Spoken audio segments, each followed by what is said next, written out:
Hi everybody, இன்னைக்கு என்னன்னா DNA replication in ப்ரோகாரியோட்ஸோட கண்டினியூஷன். ஸோ ரெப்ளிகேஷன் ப்ராசஸில் மொத்தமாக 3 ஸ்டெப்ஸ் இருக்குது. ஃபர்ஸ்ட் ஸ்டெப் வந்து இனிஷியேஷன், செகண்ட் ஸ்டெப் வந்து எலாங்கேஷன் அண்ட் தேர்ட் ஸ்டெப் வந்து டெர்மினேஷன். இந்த வீடியோவில் மெயினாக டிஎன்ஏ ரெப்ளிகேஷன் இன் ப்ரோகாரியோட்ஸோட இனிஷியேஷன் ப்ராசஸ் எப்படி நடக்குதுன்னு கவர் பண்ண போகிறேன். So initiation process step by ஸ்டெப்பாக பார்க்கறதுக்கு முன்னாடி அதுக்கு என்னென்ன ப்ரீரெக்விசிட்ஸ் தேவை அப்படின்னு பார்க்கணும். அப்போ தான் வந்து அந்த ப்ராசஸ் இன்னும் நல்லா புரியும். ஸோ ப்ரோகாரியோட்ஸில் டிஎன்ஏ பிளாஸ்மிட் ஃபார்மேட்டில் இருக்கும். பிளாஸ்மிட்னா எக்ஸ்ட்ரா குரோமோசோமல் டிஎன்ஏன்னு சொல்லுவாங்க. எக்ஸ்ட்ரா குரோமோசோமல்னா என்னன்னா ப்ரோகாரியோட்ஸில் குரோமோசோம் இருக்காது, கரெக்டாக. ஸோ அதை வந்து எக்ஸ்ட்ரா குரோமோசோமல் டிஎன்ஏன்னு சொல்லுவாங்க. ஸோ ரெப்ளிகேஷன் பிளாஸ்மிட்டில் எங்கே ஸ்டார்ட் ஆகும்னா அது ஒரே ஒரு ஸ்பாட்டில் தான் ஸ்டார்ட் ஆகும். ரெப்ளிகேஷன் குரோமோசோமில் ஒரே ஒரு சைட்டில் தான் ஸ்டார்ட் ஆகும். இது ரொம்ப இம்பார்ட்டன்டான பாயிண்ட் டு பி ரிமெம்பர்.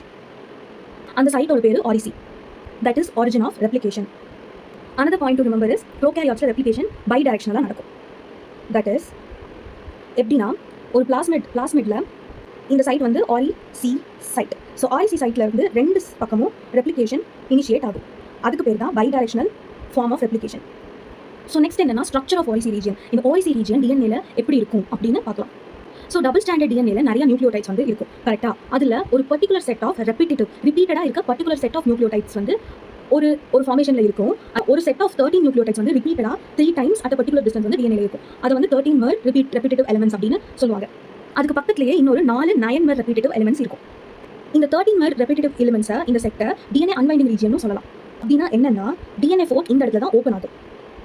லைட்டாக இங்கே கன்ஃபியூஸ் ஆகிற மாதிரி இருந்துச்சுன்னா வெயிட் பண்ணி பாஸ் பண்ணி என்னோட ப்ரீவியஸ் வீடியோவில் போய் பாருங்கள். அதில் நான் டிஎன்ஏ பைண்டிங் ப்ரோட்டீன்ஸ் பற்றி சொல்லியிருக்கேன். அதை பார்த்துட்டு இந்த இடத்துலேருந்து கண்டினியூ பண்ணிங்கன்னா கொஞ்சம் பெட்டராக இருக்கும் அண்டர்ஸ்டாண்ட் பண்ணிக்க. ஸோ இந்த 13 mer செட்டை வந்து இந்த 13 mer செட்டை வந்து டிஎன்ஏ அன்வைண்டிங் ரீஜியன் சொல்லுவோம். அண்ட் அந்த ரீஜனில் தான் இந்த டிஎன்ஏ இப்படி ரெப்ளிகேஷன் ஃபோர்க் ஓப்பன் ஆகும்.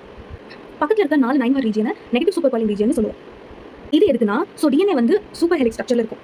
இது எதுக்குன்னா டிஎன்ஏ வந்து ஹெலிக்கல் ஷேப்பில் இருக்கும், கரெக்டாக. ஸோ இந்த 13 mer ரீஜனில் அன்வைண்ட் ஆகி ரெப்ளிகேஷன் பபிள் ஓப்பன் ஆகும்போது பக்கத்தில் இருக்க ரீஜன் வந்து ஒரு ரோப் மாதிரி தான். பக்கத்தில் இருக்க ரீஜன் வந்து ஆப்வியஸாக டைட்டாக சூப்பர் காயில் ஆகும், கரெக்டாக. ஸ்பேஸ் வந்து டைட் ஆகும், அதுதான் சூப்பர் காயிலிங்னு சொல்லுவோம். ஸோ அந்த 9 mer ரீஜன் எங்கே இருக்கோ அந்த இடத்துல தான் வந்து இந்த சூப்பர் காயிலிங் நடக்கும்.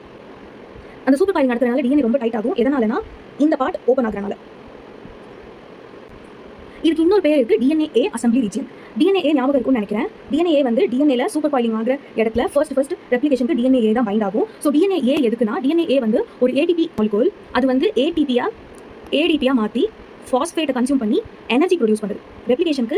ரெப்ளிகேஷன் வந்து ஒரு ஆக்டிவ் ப்ராசஸ், அதுக்கு எனர்ஜி தேவை. ஸோ அதுக்கான எனர்ஜியை டிஎன்ஏ தான் மெயினாக கொடுக்குது.